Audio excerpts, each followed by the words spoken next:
ಎಲ್ಲರಿಗೂ ನಮಸ್ಕಾರ. ಮೊದಲನೇದಾಗಿ ನನ್ನ ತಂದೆ ತಾಯಿಗೆ, ತಾತಂಗೆ ಹಾಗೂ ನನ್ನ ಕುಮಾರನಿಗೆ ಮತ್ತು ನಾಡಿನ ಜನತೆಗೆ ಹಾಗೂ ಎಲ್ಲ ನನ್ನ ಕಾರ್ಯಕರ್ತರಿಗೆ ಕ್ಷಮಾಪಣೆ ಕೇಳ್ತಾ, ನಾನು ಫಾರಿನಲ್ಲಿ ಎಲ್ಲಿದ್ದೀನಿ ಅಂತ ಸರಿಯಾಗಿ ಮಾಹಿತಿ ಕೊಡದೇ ಇರೋದಕ್ಕೆ ಇವತ್ತು ಮಾಹಿತಿ ಕೊಡೋದಕ್ಕೆ ಬಂದಿದ್ದೀನಿ. ಏನು 26ನೇ ತಾರೀಕು ಚುನಾವಣೆ ನಡೀತು.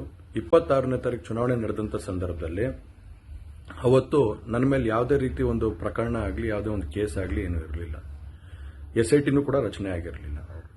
ಈ 26ನೇ ತಾರೀಕು ನಾನು ಫಾರಿನ್ಗೆ ಹೋಗೋದು ಕೂಡ ಇದು ಮುಂಚೆನೇ ಪ್ರೀ ಪ್ಲಾನ್ ಆಗಿತ್ತು. ಹಾಗಾಗಿ ನಾನು ಫಾರಿನ್ಗೆ ಹೊರಟಾದ ಮೇಲೆ 3-4 ದಿನದ ನಂತರ ನಾನು ಯೂಟ್ಯೂಬ್ ನೋಡೋವಂಥ ಸಂದರ್ಭದಲ್ಲಿ, ನ್ಯೂಸ್ ಚಾನೆಲ್ ನೋಡೋವಂಥ ಸಂದರ್ಭದಲ್ಲಿ ನನಗೆ ಈ ಮಾಹಿತಿ ದೊರಕುವಂಥ ಕೆಲಸ ಆಯಿತು. ಮಾಹಿತಿ ದೊರಕಿದ ಮೇಲೆ ನಂತರ SITನೂ ಕೂಡ ಏನು ಒಂದು ನೋಟಿಸ್ ಕೊಡೋವಂಥ ಕೆಲಸ ಮಾಡಿತು. ಆ SIT ನೋಟಿಸ್ಗೂ ಕೂಡ ನಾನು ಎಕ್ಸ್ ಖಾತೆ ಮುಖಾಂತರ ಮತ್ತು ನನ್ನ ಲಾಯರ್ ಮುಖಾಂತರ ನಾನು 7 ದಿನ ಸಮಯ ಅವಕಾಶ ಕೇಳಿದ್ದೆ. 7 ದಿನ ಸಮಯ ಅವಕಾಶ ಕೇಳಿದ ಮೇಲೆ ಕೂಡ ಅದು ಮಾರನೇ ದಿನನೇ ಏನು ಕಾಂಗ್ರೆಸ್ಸಿನ ಹಿರಿಯ ನಾಯಕರಾದಂಥ ರಾಹುಲ್ ಗಾಂಧಿ ಅವರು ಮತ್ತು ಹಾಗೂ ಎಲ್ಲ ಹಿರಿಯ ನಾಯಕರುಗಳು ಏನು ಓಪನ್ ವೇದಿಕೆಗಳಲ್ಲಿ ಈ ಒಂದು ವಿಚಾರಗಳನ್ನ ಪ್ರಚಾರ ಮಾಡೋದಕ್ಕೆ ಪ್ರಾರಂಭ ಮಾಡಿದ್ರು, ಚರ್ಚೆ ಮಾಡೋದಕ್ಕೆ ಪ್ರಾರಂಭ ಮಾಡಿದ್ರು, ಒಂದು ರಾಜಕೀಯದ ಪಿತೂರಿ ಮಾಡೋವಂಥ ಕೆಲಸನ ಮಾಡಿದ್ರು. ಇದೆಲ್ಲ ನೋಡಿದಂಥ ಸಂದರ್ಭದಲ್ಲಿ ನಾನು ಡಿಪ್ರೆಷನ್ಗೆ ಹೋಗುವಂಥ ಕೆಲಸ ಆಯಿತು, ಐಸೋಲೇಷನ್ಗೆ ಹೋಗುವಂಥ ಕೆಲಸ ಮಾಡಿಕೊಂಡೆ. ಹಾಗಾಗಿ ನಾನು ಮೊದಲನೇದಾಗಿ ನಿಮ್ಮೆಲ್ಲರನ್ನೂ ಕ್ಷಮಾಪಣೆ ಕೇಳಿದೆ, ದಯವಿಟ್ಟು ಕ್ಷಮಿಸಿ ಅಂತ ಕೇಳಿದೆ ನಾನು. ಅದಾದ ನಂತರ ಹಾಸನಲ್ಲೂ ಕೂಡ ಕೆಲವು ಶಕ್ತಿಗಳು ಎಲ್ಲ ಒಟ್ಟಿಗೆ ಸೇರಿಕೊಂಡು ಇವತ್ತು ನನ್ನ ಮೇಲೆ ರಾಜಕೀಯದ ಒಂದು ಪಿತೂರಿ ಮಾಡುವಂಥ ಕೆಲಸ ಮಾಡೋವಂಥದ್ದು ಇರ್ಬೋದು. ರಾಜಕೀಯವಾಗಿ ನಾನು ಏನು ಬೆಳೀತಾ ಇದ್ದೀನಿ, ನನ್ನ ಕುಗ್ಗಿಸ್ಬೇಕು ಅನ್ನೋ ಒಂದು ರೀತಿಯಲ್ಲಿ ಇವತ್ತು ಏನೇನೋ ಒಂದು ಪ್ರಕರಣಗಳಲ್ಲಿ ಅವರು ಎಲ್ಲರೂ ಕೂಡ ಒಂದು ಭಾಗಿಯಾಗುವಂಥ ಕೆಲಸಗಳನ್ನ ಮಾಡಿಕೊಂಡ್ರು.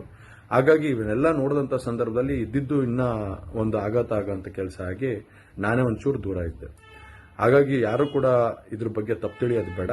ನಾನೇ ಖುದ್ದಾಗಿ ಶುಕ್ರವಾರ ಏನು 31ನೇ ತಾರೀಕು 10 ಗಂಟೆಗೆ SIT ಮುಖಾಂತರ SIT ಮುಂದೆ ಬಂದು ನಾನು ಸಂಪೂರ್ಣ ಈ ಇನ್ವೆಸ್ಟಿಗೇಷನ್ಗೆ ಸಹಕಾರ ಕೊಡೋ ಮುಖಾಂತರ ನಾನು ಇದಕ್ಕೆ ಸರಿಯಾದ ರೀತಿಯಲ್ಲಿ ಉತ್ತರ ಕೊಡೋಂಥ ಕೆಲಸನ ಮಾಡ್ತೀನಿ. ಹಾಗೆ ನ್ಯಾಯಾಲಯದ ಮೇಲೆ ನನಗೆ ನಂಬಿಕೆ ಇದೆ. ಖಂಡಿತವಾಗ್ಲೂ ಕೂಡ ನಾನು ಈ ಒಂದು ಏನು ಸುಳ್ಳಿನ ಪ್ರಕರಣಗಳಿದಾವೆ, ಈ ಸುಳ್ಳು ಪ್ರಕರಣದಿಂದ ಆಚೆ ಬರೋಂಥ ಕೆಲಸನ ನ್ಯಾಯಾಲಯದ ಮುಖಾಂತರನೇ ಮಾಡ್ಕೋತೀನಿ ಅನ್ನೋ ಒಂದು ನಂಬಿಕೆ ನನ್ನಲ್ಲಿ ಏನಿದೆ. ಹಾಗೂ ದೇವರ ಆಶೀರ್ವಾದ ಮತ್ತು ಜನರ ಆಶೀರ್ವಾದ, ನನ್ನ ಕುಟುಂಬದ ಆಶೀರ್ವಾದ ನನ್ನ ಮೇಲೆ ಇರಲಿ. ಖಂಡಿತವಾಗ್ಲೂ ನಾನು ಈ 31ನೇ ತಾರೀಕು ಶುಕ್ರವಾರ ನಾನು SIT ಮುಂದೆ ಬರ್ತೀನಿ. ಬಂದ ನಂತರ ನಾನು ಇದಕ್ಕೆಲ್ಲದಕ್ಕೂ ಕೂಡ ಇದಕ್ಕೆ ತಲೆ ಎಳೆಯುವಂಥ ಕೆಲಸನ ಮಾಡ್ತೀನಿ. ನನ್ನ ಮೇಲೆ ನಂಬಿಕೆ ಇರಲಿ ಅಂತ ಹೇಳಿ ನಿಮ್ನೆಲ್ಲರನ್ನೂ ಕೋರ್ತಾ ನಾನು ಧನ್ಯವಾದ ಹೇಳಕ್ಕೆ ಇಷ್ಟಪಡ್ತೀನಿ. ಧನ್ಯವಾದ.